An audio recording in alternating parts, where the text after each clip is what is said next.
Olá pessoal, sejam todos bem-vindos mais uma vez ao nosso canal do YouTube. Como sempre, é um prazer estar aqui diante de vocês para abordarmos assuntos de extrema importância.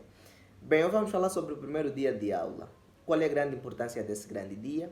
Quais são os comportamentos ou a posição que os estudantes devem optar para poder garantir a aprovação no final do ano e, não obstante, terem um melhor aproveitamento das demais disciplinas no processo de ensino e aprendizagem. Portanto, se estiver interessado no assunto, não hesita. Continue aí do outro lado e vamos a isso.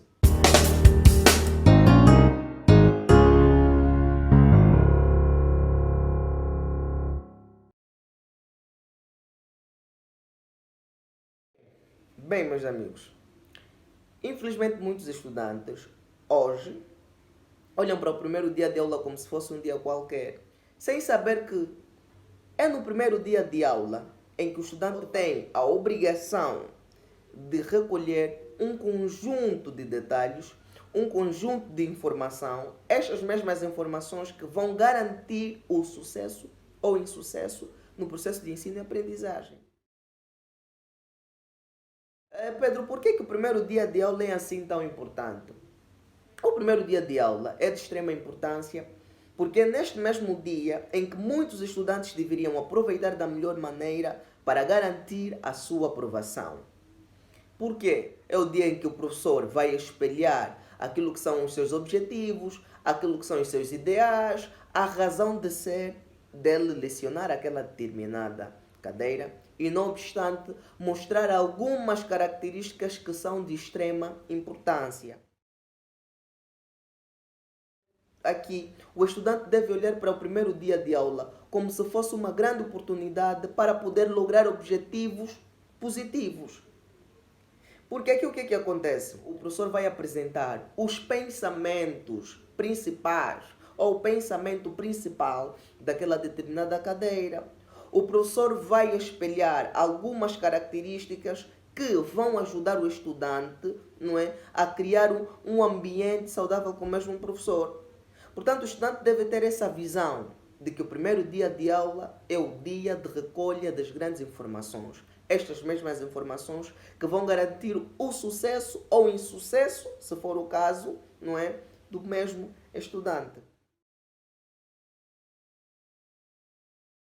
Bem, o estudante, ao dirigir-se à instituição, ele deve fazer isso com um grande objetivo: recolher as informações que o vão ajudar durante o ano letivo completo.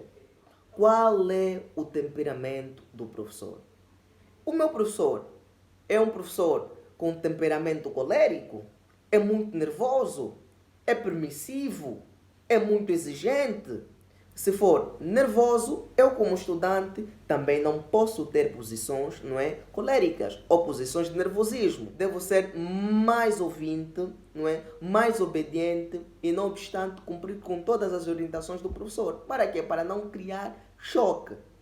Se o meu professor for nervoso, eu devo ser pacífico. Esta passividade vai ajudar o estudante a relacionar-se da melhor forma possível com um professor que tem um temperamento colérico ou que tem um temperamento muito elevado. Se for um professor muito permissivo, então o estudante deve olhar para essa característica como se fosse uma oportunidade para pontuar.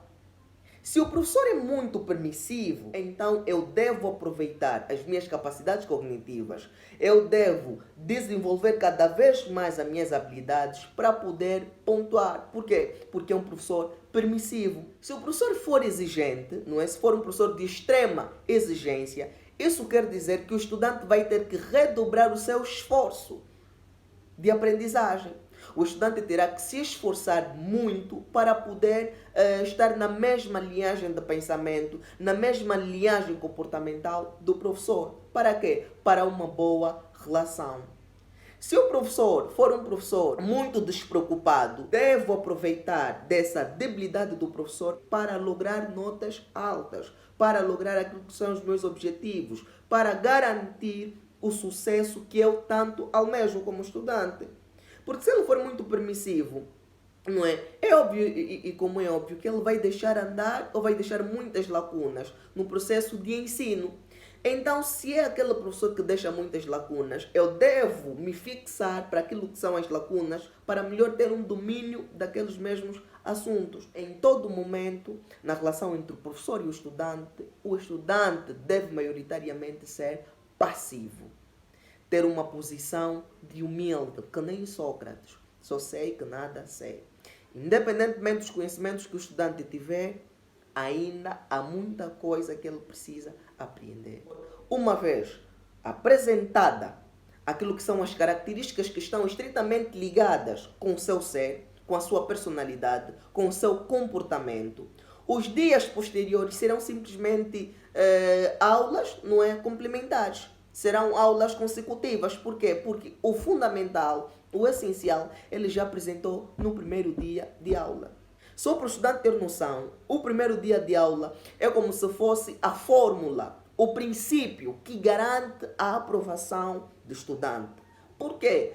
Porque no primeiro dia de aula que o professor vai apresentar aquilo que são as suas características comportamentais, aquilo que são as suas características acadêmicas. E estas mesmas características será obrigação ou será objetivo do próprio estudante encontrá-las para uma boa relação com o professor. São esses elementos que o estudante deve prestar a devida atenção. Para o quê? Para garantir a boa relação entre ele mesmo e o professor.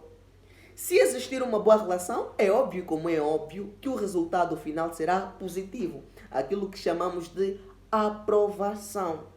Notas boas. Portanto, meus amigos, muito obrigado pelo tempo disponibilizado. Só para reiterar, se não for inscrito, inscreva-se no nosso canal, deixa um like, deixa um comentário e até o próximo encontro.